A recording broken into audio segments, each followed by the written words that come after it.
ठीक है।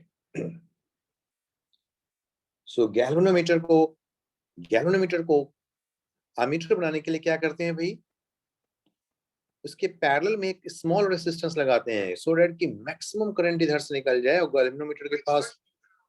गैल्वेनोमीटर के पास थोड़ी सी करंट यहाँ पे जाए, जो इसको रिक्वायरमेंट है। कितना रिक्वायरमेंट है इसको, बस आईजी की रिक्वायरमेंट होती है, जो कि स्मॉल वैल्यू होती है। जबकि यहाँ पे देखो ये वोल्ट मीटर है, वोल्ट मीटर में एक गैल्वेनोमीटर के साथ हम एक हाई रेसिस्टेंस लगाते हैं सो दैट कि यहाँ से मिनिमम अमाउंट ऑफ करंट जाए, आईजी की वैल्यू ही बच जाए। जितना मैक्सिमम करंट है वो जो डिवाइस जिसके पैरेलल हम वोल्ट मीटर लगाते हैं उसके अलॉन्ग ही निकल जाए, सो दैट कि ये डिस्टर्ब ना हो, इसका जो वर्किंग है वो डिस्टर्ब ना हो, है ना। जो चल रहा है, जो वर्किंग कंडीशन में है तो वो अपने प्रॉपर तरीके से वर्क करते रहे। That's why there is a need of no high value of draw draw of current. कोई ज्यादा करंट यहाँ से ड्रॉ नहीं होना चाहिए, थोड़ी सी करंट ड्रॉ हो जाए कोई बात नहीं। कितने करंट ड्रॉ हो गया, आईजी करंट हो गया, कितने बच गया, आई माइनस आईजी करंट बच गया, राइट। तो अब इसी पे बेस्ड ये जो क्वेश्चन है इसमें लिखा है कि voltmeter consist of 25 ohm coil connected in series, ये आरजी की वैल्यू है, विद 575 ओम रेसिस्टर, ये वो रेसिस्टेंस है जो सीरीज में लगा रखा है ना। The coil takes 10 milliampere for full deflection. Okay, अब इसने कहा भाई ये जो कॉइल है ना, बस इसको 10 मिली एम्पियर चाहिए, मतलब ये आईजी की वैल्यू यही है, दिस इज आईजी, इतना ही हमारे पास आईजी की वैल्यू है 10 मिली एम्पियर फुल डिफ्लेक्शंस के लिए। Maximum potential difference can be measured on this volt meter. तो मैक्सिमम पोटेंशियल डिफरेंस यानी कि जब आईजी की वैल्यू 10 मिली एम्पियर होगा उस समय जो वोल्टेज होगा वही होगा maximum potential difference. Got it. So ये हमारे पास जो वैल्यू है ये कैपिटल आर की वैल्यू होगी, और ये जो वैल्यू है ये हमारे पास है आईजी की वैल्यू है। बाकी हो गया। Maximum potential difference can be measured on this voltage. तो मैक्सिमम पोटेंशियल डिफरेंस क्या होना चाहिए वो हमें मालूम करना है, V A minus V B की वैल्यू हमें फाइंड आउट करना है। कैन वी क्या कर सकते हैं भाई, यहाँ से हमारे पास दो तरीके का पोटेंशियल डिफरेंस निकालने का है। देखो यहाँ पे कैसे निकालते हैं, एक तो है R L I minus I G, ये भी है V A minus V B. दूसरा है I G into R G plus R, ये भी है पोटेंशियल डिफरेंस। तो अगर हमें इसकी इन्फॉर्मेशन मालूम है, इसका इन्फॉर्मेशन मालूम है, इसकी इन्फॉर्मेशन मालूम है, तो हम इसके तरीके से पोटेंशियल डिफरेंस निकाल सकते हैं। हमें लोड के बारे में कुछ भी जानकारी नहीं तो हम ऐसे इसको यूज नहीं करेंगे। तो मैंने कहा था कि बस हमें एक रिलेशन की, एक प्रॉपर रिलेशन की रिक्वायरमेंट होती है, सो दैट कि जो रिक्वायरमेंट हो वो मालूम हो जाए बस। तो we can use this one only, ऐसे ही काम हो गया हमारा, इसी से रिलेशन से काम हो गया। V A minus V B is equal to this, या V A minus B is equal to this, या फिर इन दोनों के बीच में अगर कुछ रिलेशन हो तो इन दोनों के बीच से भी हम कुछ फाइंड आउट कर सकते हैं। डिपेंड्स ऑन क्या वैल्यू हमें कैलकुलेट करना है, लेकिन जो सिचुएशन है उसके अकॉर्डिंगली बस हमें V A minus V B equal to I G into R plus R G, इसके अक्रॉस कितने पोटेंशियल डिफरेंस मेंटेन होंगे, तो I G into R G plus R, है ना। This is the question, very simple. यही आ गया answer आपका question number 50। V A minus V B is equal to I G into R G plus capital R, this could be the right answer. आई जी की value मालूम है भाई, कितना है भाई, 10 मिली एम्पियर, 10 इंटू 10 पर minus 3 ampere. You know the value of RG, 25 ohm. You know the value of R, 575, very large value with respect to 25 ohm. This is the answer. बस हो गया। This is the 600, 600, 6000, 10 power minus 3. Only 6 volt could be the right answer. Answer क्या होना चाहिए, 6 volt, 50.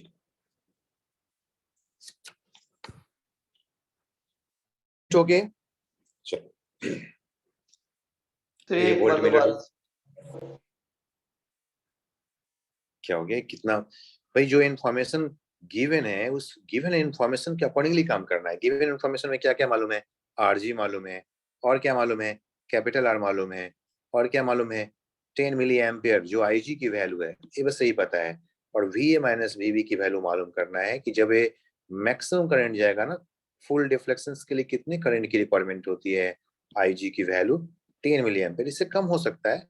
2 milli ampere रखूंगा तो we minus we की value कुछ कम आएगा, 3 मिली एम्पियर रखूंगा कुछ और इससे ज्यादा होगा, मैक्सिमम से कम होगा। इसने कहा कि फुल डिफ्लेक्शन यानी कि गैल्वेनोमीटर का कॉइल जो है ना, ये अपनी फुल डिफ्लेक्शन जो शो करता है वो कब करता है भाई, कितने मिली एम्पेयर पे, 10 मिली एम्पेयर पे, है ना। तो जब फुल डिफ्लेक्शन होगा तो फुल मैक्सिमम वोल्टेज यहाँ पे दिखाई देगा। यहाँ पे 10 मिली एम्पेयर के अकॉर्डिंग यहाँ पे वोल्टेज होगा, कुछ भी गिवन होगा तो 6 वोल्ट यहाँ पे आ जाएगा। इसके पहले क्या होगा, 3 वोल्ट, फिर क्या होगा 2 वोल्ट, फिर क्या होगा 1 वोल्ट, फिर क्या होगा 0 वोल्ट, है ना। ऐसे होंगे। तो अगर सपोज करो कि गैल्वेनोमीटर कॉइल में कुछ कम करंट गया, 10 मिली एम्पेयर के यहाँ पे 1 मिली एम्पेयर गया, तो हो सकता है कि यहाँ पे वोल्टेज दिखाए। अगर 2 मिली एम्पेयर गया तो हो सकता है यहाँ पे दिखाए। 3 मिली एम्पेयर गया तो यहाँ पे जा सकता है, ऐसे ऐसे। और 10 मिली एम्पेयर चला गया, करंट वोल्टेज यहाँ पे शो कर रहा है। क्लियर है ना। ओके। तो अगर हमें इस चीज को फाइंड आउट करना हो V A minus V B की वैल्यू, तो हम लिख सकते हैं I G into R G plus R. क्यों भाई, कैसे मालूम चल गया, तो यहाँ से हमने देख लिया भाई, जिस डिवाइस के क्रॉस पोटेंशियल डिफरेंस मेजरमेंट करना पड़ता है, उस डिवाइस के पैरेलल में हम वोल्ट मीटर को कनेक्ट करते हैं। जॉकी लेते हैं, हैंडल होता है, आप टच करोगे दोनों एंड पे, वोल्टेज यहाँ पे शो हो जाएगा। लेकिन वोल्ट मीटर को फॉर्म कैसे करते हैं भाई, तो फॉर्म करना बहुत ही आसान है। हम गैल्वेनोमीटर लेते हैं और गैल्वेनोमीटर के साथ सीरीज में एक हाई रेसिस्टेंस की वैल्यू डाल देते हैं, सो दैट कि यहाँ की इसकी जो इफेक्टिव रेसिस्टेंस हो ज्यादा हो जाए, बहुत ही ज्यादा हो जाए, और एक मिनिमम अमाउंट ऑफ करंट जाए, कम से कम करंट जाए, लाइक 10 मिली एम्पेयर की करंट ही जाए, आईजी की वैल्यू जिसे बोल सकते हैं। और बाकी जो रेस्ट ऑफ द करंट है, वो जिस डिवाइस का पोटेंशियल डिफरेंस मेजरमेंट करना उसके अलोंग ही चलते जाए, उसके थ्रू ही चलते जाए। जो अप्रोक्सीमेटली उसकी जो वैल्यू होती है, उसमें बस थोड़ी बहुत का ही डिफरेंस होता है। कितने का, 10 मिली एम्पेयर गया तो 10 मिली एम्पेयर का ही कम आएगा। मिली एम्पेयर काफी कम वैल्यू है। अगर इसमें सपोज करो कि इस 10 सपोज 6 एम्पेयर या 5 एम्पेयर का करंट, ओरिजिनल करंट अगर 5 एम्पेयर का है, तो इसमें थोड़ी सी ही कम हो गया ना, 5 माइनस 10 मिली एम्पेयर, है कि नहीं। तो इसकी जो वर्किंग्स है, इसकी वर्किंग्स में कोई इफेक्ट नहीं आएगा, थ्रू प्रैक्टिकली कोई इफेक्ट नहीं आएगा, वर्किंग कंडीशन में रहेगा, प्रीवियस वर्किंग कंडीशन में रहेगा। I think it's clear now.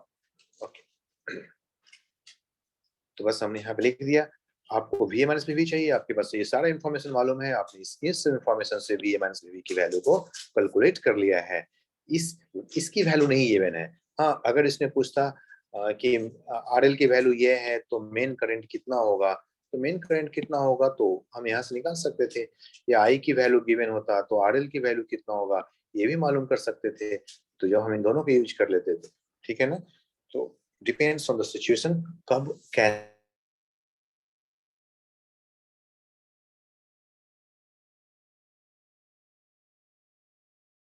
Relation से हो जाएगा।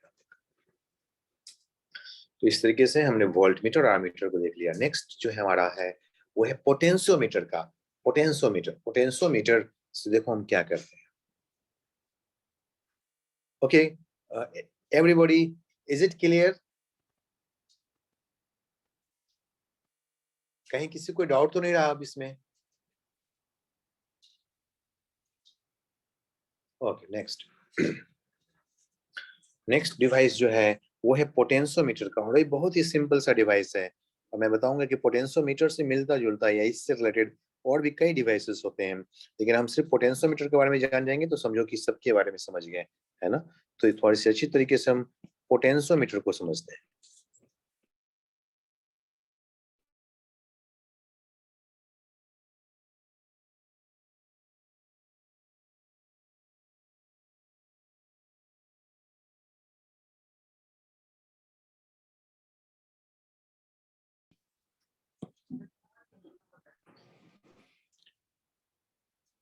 सपोज करो कि हमारे पास ऐसे 2 रेसिस्टेंस है, और हो सकता है कि एक रेसिस्टेंस की वैल्यू हमें मालूम नहीं हो। सपोज एक रेसिस्टेंस आर आर है, और दूसरा रेसिस्टेंस की वैल्यू हमें मालूम ही नहीं है, से इट इज एक्स, और इसकी वैल्यू पता नहीं है। ओके, और इसकी वैल्यू को मालूम करना हो तो क्या करते हैं। हमारा क्वेश्चन क्या है भाई, हमारे पास एक रेसिस्टेंस है, आर वैल्यू है, चलो आर की वैल्यू हम कुछ भी ले लेते हैं, जस्ट फॉर योर इन्फॉर्मेशन।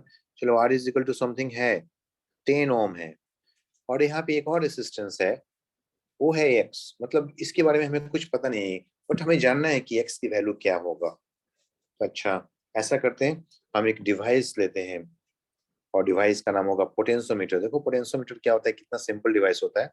बस इसमें एक वायर होता है, एक यूनिफॉर्म वायर होते हैं पोटेंशियोमीटर। मैं बिल्कुल थोड़ी स्ट्रेट लाइन ड्रॉ कर दूं तो ऐसे, बिल्कुल ये पोटेंशियोमीटर वायर। अब मैं इस पोटेंशियोमीटर वायर में इसकी इस एंड को कनेक्ट कर देता हूँ, इस एंड को कनेक्ट कर देता हूँ। ये लो, ये कनेक्ट हो गया, और यहाँ से भी इस एंड को कनेक्ट कर देता हूँ। ये लो, कनेक्ट हो गया। ओके, अब हम एक बैटरी ले लेते हैं, एक सोर्स ऑफ करंट ले लेते हैं। तो एक बैटरी भी ले लेते हैं यहाँ से। ये लो, ये ले लिया, ऐसे कर। अब इससे मैचिंग और भी कई तरह के सर्किट्स हो सकते हैं, लेकिन यहाँ से हमारा सारा कुछ मालूम चल जाएगा। पहले हम इस चीज को समझ लें। चलो, इसकी EMF कुछ है, EMF E है, जिसकी वैल्यू कुछ भी हो सकता है। सपोज 12 वोल्ट का है, कुछ भी मान लिया, anything. Okay, this wire is called potentiometer. ये जो है ना, दिस इज पोटेंशियोमीटर वायर, ये potentiometer wire, this is potentiometer wire. एक इनफॉर्म वायर होता है, और इनफॉर्म वायर का जो रेसिस्टेंस होते हैं, वो किस पे डिपेंडेंट होते हैं भाई?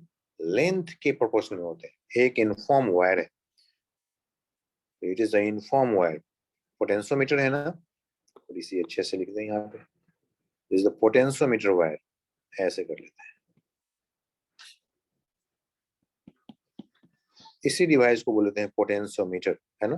कितना सिंपल है, नाम कितना बड़ा है, potentiometer. It is the potentiometer wire, and resistance of the potentiometer wire is directly proportional to resistance of the potentiometer wire is directly proportional to its length। हमें पता है, क्योंकि हमें मालूम है रेसिस्टेंस R की वैल्यू क्या होता है भाई, रो L अपॉन A। एक इनफॉर्म वायर है, it is the potentiometer wire, inform potentiometer wire. बोलेंगे इनफॉर्म पोटेंशियोमीटर वायर। ओके, तो सेम मटेरियल का है, तो सेम मटेरियल का, तो क्या क्या कांस्टेंट हो गया, रेसिस्टिविटी यूनिफॉर्म है, so area of cross section, ये दोनों ही कांस्टेंट हो गया। We can say resistance R is proportional to length by A, sorry, simply length, why, as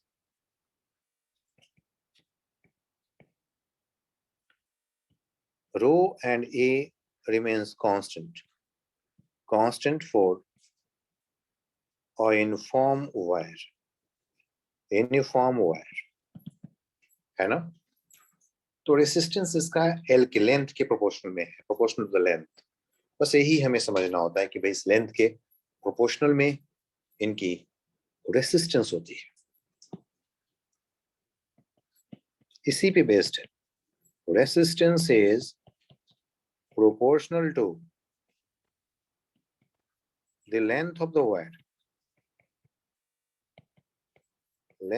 wire, इसी बेसिस पे हमें टोटल काम करना है। This is the basis of potentiometer. इसी पोटेंशियोमीटर को हम एक और नाम बोल सकते हैं। अगर इसका टोटल लेंथ यहाँ से यहाँ तक वायर की जो लेंथ है, अगर ये 1 मीटर का हो जाएगा, तो हम इसे मीटर ब्रिज का नाम दे देंगे, मीटर ब्रिज, है ना। If it is of 1 metre, metre bridge 1 metre. Otherwise ये किसी भी लेंथ का हो सकता है, 1 metre, 2 metre, half metre, 10 metre, 16 metre, कुछ भी हो सकते हैं। 16 मीटर तक का भी वायर होते हैं, पोटेंशियोमीटर होते हैं, लेकिन 60 मीटर लेंथ तक का नहीं होता है डिवाइस तो छोटे होते हैं, टेबल के साइज का होता है।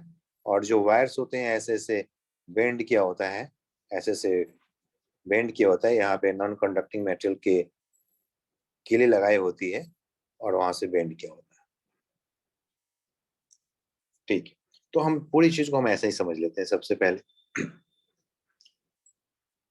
अब मैं कहूंगा कि इसमें भी हमें गैल्वेनोमीटर, अब यहाँ भी गैल्वेनोमीटर का यूज है। अब हम यहाँ पे क्या करते हैं ना कि एक गैल्वेनोमीटर लेकर के आते हैं। क्या होगा कि यहाँ से वायर है तो एक करंट ऐसे जाएगा, करंट ऐसे जाएंगे, ऐसे जाएंगे, ऐसे जाएंगे, ऐसे आ रहा होगा करंट, यही होगा ना।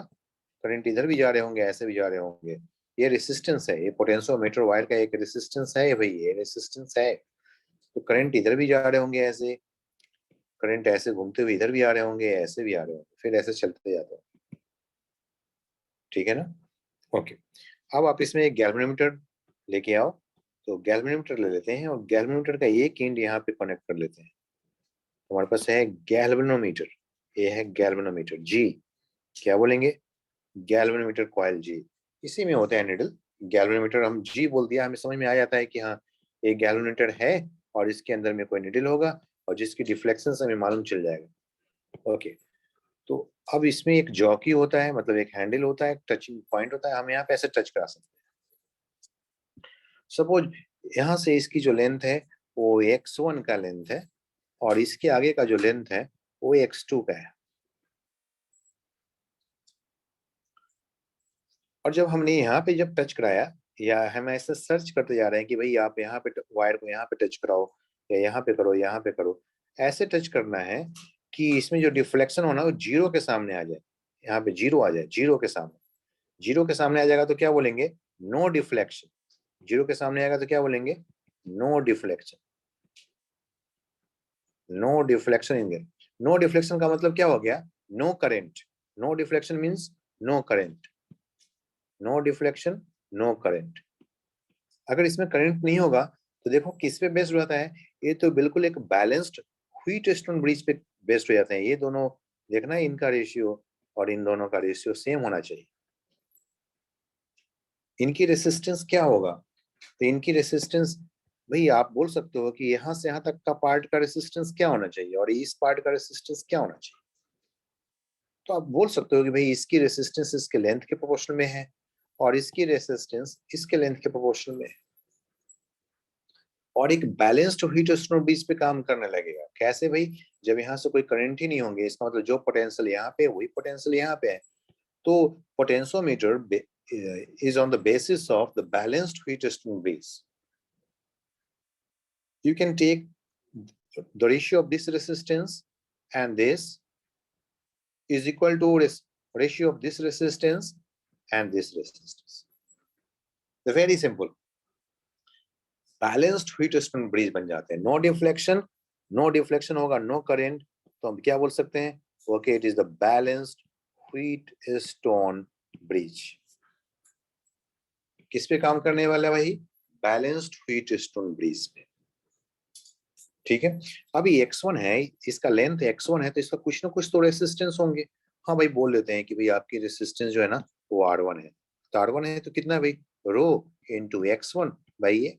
और आपकी रेसिस्टेंस क्या है भाई? R2 है। अभी उसी मेटेरियल का हिस्सा हो तो आपकी रो की वैल्यू वही है। आप इनफॉर्म वायर का पार्ट हो इसलिए आपकी एरिया प्रोसेशन वही है। और there is a length, different length हो सकता है तो x2 हो गया, ये R2 ऐसे आ गया। तो by balanced Wheatstone bridge, क्या हमें x की वैल्यू कैलकुलेट करना हो और x1 और x2 लेंथ मालूम हो, यहाँ से स्केल लगे होते हैं ना। ये मीटर ब्रिज होता है ना, तो मीटर ब्रिज में यहाँ पे ना स्केल लगे होते हैं कि आप किस जगह पे टच करते हो, कितने लेंथ पे टच करते हो, तो यहाँ पे कोई डिफ्लेक्शन नहीं होता। तो हीट एंड ट्रायल मेथड से यहाँ पे टच कराया जाता है। चलो यहाँ पे टच कराएंगे तो कुछ डिफ्लेक्शन हो गया, इधर डिफ्लेक्शन हो गया, तो फिर थोड़ी आगे बढ़ेंगे या कम करेंगे, कुछ इधर उधर स्लाइड करके देखेंगे कभी ये जीरो के पास डिफ्लेक्शन कब आ जाता है। जब जीरो के पास डिफ्लेक्शन हो जाएगा तो बोलेंगे ओके, मतलब जीरो पे रहेगा डिफ्लेक्शन, लेकिन नो डिफ्लेक्शन बोलेंगे। लेकिन जो निडल है वो जीरो पे मैच कर जाएगा, जीरो जीरो पे मैच कर जाएगा तो बोलेंगे नो डिफ्लेक्शन। नो डिफ्लेक्शन का मतलब है नो करंट। नो करंट का मतलब है जो पोटेंशियल यहाँ का है वही पोटेंशियल इस पॉइंट का भी है। ये पॉइंट व्हीट स्टोन ब्रिज के जैसा है, पॉइंट सी और डी के जैसा काम करता है। Is it okay? So when there is no deflection in the galvanometer, it works as the balanced heat stone breeze. Make a point.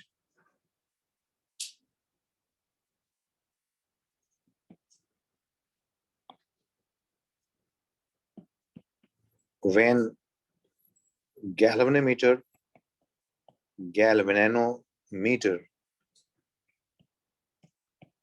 has no deflection.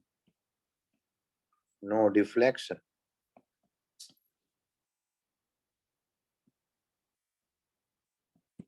It is like a balanced Wheatstone bridge, WSB.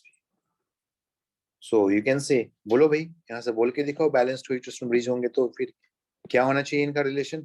Can we say R by R1? Yes, we can say that is R upon R1 can be equal to X upon R2. Okay, if you want to get the value of X, you can, X can be equal to R2 divided by R1. या simply मैं एक चीज और यहाँ पे लिख लूँ, आपको इस बात से हमें पूरा रेसिस्टेंस लिखने की जरूरत नहीं पड़ेगी। मैं यहाँ पे एक और अच्छी सी बात आपको यहाँ पे लिखा दूं। आप पहले इस बात को थोड़ी छोटी लिख लें यहाँ पे, R upon R1 is equal to X upon R2। That's imply R upon R1 को यहाँ पे क्या लिख दो भाई, rho into X1 divide by A, it is the X upon rho A X2, है कि नहीं? फाइनली क्या आ गया हमारे पास, R upon X1 is equal to X upon X2। ये हो गया। देखो, मतलब हमें पूरे बड़े बड़े चीज लिखने की जरूरत नहीं पड़ेगी। फाइनली अब आगे से हम सिर्फ इतना ही चीज नोट करेंगे कि अगर ये जीरो डिफ्लेक्शन शो करता है गैल्वेनोमीटर, इसका मतलब इसके थ्रू कोई करंट नहीं होगा और बिल्कुल बैलेंस्ड व्हीटस्टोन ब्रिज के जैसा होगा, और तब लिखना बहुत ही आसान हो जाएगा। सीधे बोलेगा कि कितने सेंटीमीटर पे आपने टच किया तो कोई डिफ्लेक्शन नहीं हुआ, तो x1, हमें पूरा r1 की वैल्यू लिखने की नहीं जरूरत पड़ेगी। आप सीधे यहाँ पे क्या लिख सकते हो, 10 बाई, सपोज यहाँ से 20 सेंटीमीटर पे टच करने पे जीरो डिफ्लेक्शन हो गया, तो 10 by 20 is equal to x by, बाकी जितना सपोज 1 मीटर का है तो 80 सेंटीमीटर हो जाएंगे, है ना? अगर मीटर ब्रिज हुआ तो 1 मीटर का लेंथ का हो जाएगा, otherwise length will be given in the question. अब ये क्वेश्चन करते हैं तो समझ में आएगा। आई थिंक इतना क्लियर होगा सबको, समझ में आ रहा है? पोटेंशियोमीटर दोबारा समझा दो, R by R1 वाली। भाई बैलेंस्ड, ये अगर ये बैलेंस्ड व्हीटस्टोन ब्रिज है तो क्या बोलोगे, क्या इनकी रेशियो और इनका रेशियो इक्वल नहीं होना चाहिए? अगर यहाँ पे कोई डिफ्लेक्शन नहीं हो रहा है, मतलब क्या बोल रहा है, no deflection in, no deflection means what? No deflection means क्या भाई? No deflection means no current, no deflection means no current, no deflection means no current, no deflection means no current. जब करंट नहीं होगा तो हम क्या बोलेंगे, VC is equal to VD, इन दोनों पॉइंट का VC और VD इक्वल हो जाएंगे। No deflection, no current, balanced Wheatstone bridge, that is VC is equal to VD, that is this by this is also equal to this by this। ये wire है जिसका एक अपना resistance होता है, इनकी रेसिस्टेंस लेंथ पे चेंज कर रहा है, लिनियरली चेंज कर रहे हैं। लेंथ ज्यादा होगा तो रेसिस्टेंस ज्यादा होगा, लेंथ कम हो जाएगा रेसिस्टेंस कम होगा। सब कुछ गैल्वेनोमीटर वायर यहाँ पे आकर के जीरो डिफ्लेक्शन दे दिया तो बोलेंगे ये यहाँ से यहाँ तक का लेंथ x1 है और ये लेंथ x2 हो गया। अभी एक प्रॉब्लम सॉल्व करेंगे, अभी जस्ट समझ में आने वाला है, just do it, just solve one example. हम एक एग्जांपल ले लेते हैं simply, question number 53, question number 53, take the question number 53।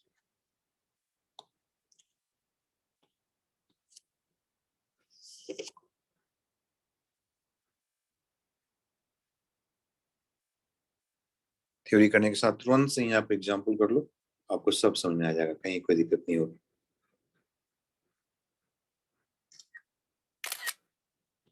Okay, चलिए इस क्वेश्चन को करते हैं, use this.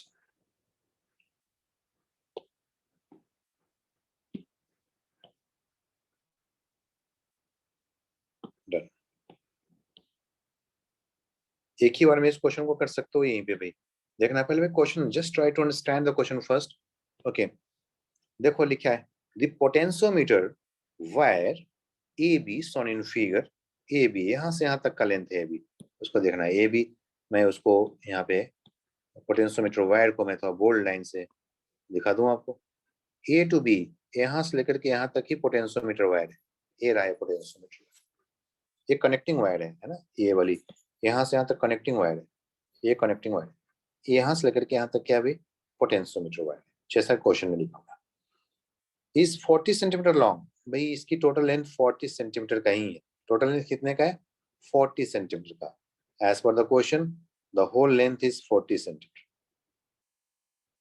Where should the free end of the galvanometer, where should the free end of, ये free end होता है जो जॉकी के साथ अटैच होता है, ये फिक्स्ड हो गया गैल्वेनोमीटर में, ये फ्री होता है, इसको आप यहाँ पे हैंडल होते हैं, जॉकी बोलेंगे यहाँ पे, और इसको आप टच करा सकते हो, यहाँ पे ऐसे स्लाइड कर सकते हो इधर से उधर। जहाँ पे जीरो डिफ्लेक्शन आ जाएगा इसमें, हम वो वहीं पे स्टॉप हो जाएंगे, बोलेंगे अच्छा यही पॉइंट नल पॉइंट